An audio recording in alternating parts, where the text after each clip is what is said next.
வேற லெவலில் இருக்கும். அது சாதாரணமாலாம் இருக்காது. சொல்கிறாங்களே ஈஸியாக ஜம்ப் பண்ண வச்சுட்டு ஓரமாக உட்காந்துருவாங்க, அப்படி கிடையாது. ஒவ்வொருத்தங்களும் அவ்வளோ பதட்டத்தில் இருப்பாங்க. எதுக்கு இப்படி ஒரு பதட்டப்பட்ட வேலையை செய்யணும் அப்படின்னாச்சுன்னா, நான் உண்மையை சொல்கிறேன், இந்த வேலையை நேசிக்கிறதுனால தானே அது செய்கிறோம். ஏல பண்ணுறோம், டிஏல பண்ணுறோம். இதுக்கான ஒரு பட்ஜெட்டு பெருசு, டைமிங் நல்லா வராது. பார்க்கச்சில எமோஷன் என்ன துப்பிட்டு ஈஸியாக சொல்லிட்டு போயிடுவாங்க. இப்போ ஆடியன்ஸ் எல்லாம் என்ன என்னப்பா இது சும்மா எடுத்துகிட்டு போயிருக்காங்க அப்படின்ட்டு சொல்லிட்டு போயிடுவாங்க. அதெல்லாம் இருக்கக்கூடாது, அதில் பர்ஃபெக்ஷன் கொடுக்கணுங்கிறதுக்காக தான் இதெல்லாம் பண்ணிக்கிட்டு இருக்கிறோம். கண்டிப்பாக ஜம்ப் பண்ணுறவங்களை காட்டிலும் பக்கத்தில் இருக்கிறவங்களுக்கு நிறைய ரெஸ்பான்சிபிலிட்டி எடுத்து தான் இருப்பாங்க சார்.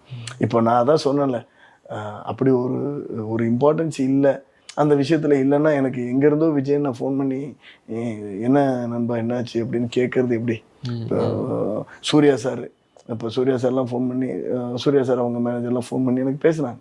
இப்போ பேசுகிறப்ப இது எப்படி நடந்துச்சு என்னது ஏன் சொல்கிறேன்னா சார், எல்லாருமே அதை கவனிச்சுக்கிட்டு தான் இருப்பாங்க. நம்ம சொல்கிறோம் சார், வேறு ஷூட்டிங்கில் இருந்தாலும் இதை கவனிக்கல அப்படின்னு, அப்படிலாம் கிடையாது.